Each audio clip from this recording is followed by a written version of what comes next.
3 karu elasid metsas. Tüdruk korjas marju ja korraga ei osanud leida teed koju. Ta nägi metsas maja. Läks majja sisse. Seal oli laud ja 3 tooli. Laual oli 3 pudrukaussi. Ta tahtis väga süüa. Kõht oli tühi. Ta sõi putru. Puder oli väga maitsev.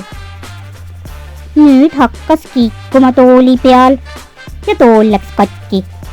Tüdruk kukkus põrandale.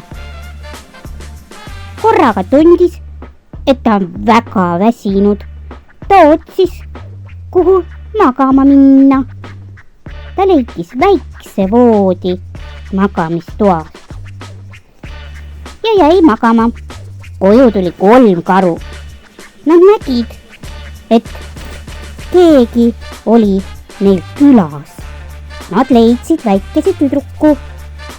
Tüdruk ärkas ja karud olid väga sõbralikud ja nad rõõmustasid, et neil on külaline.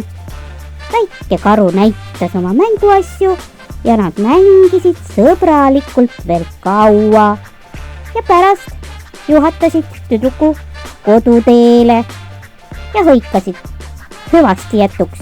Tule jälle külla.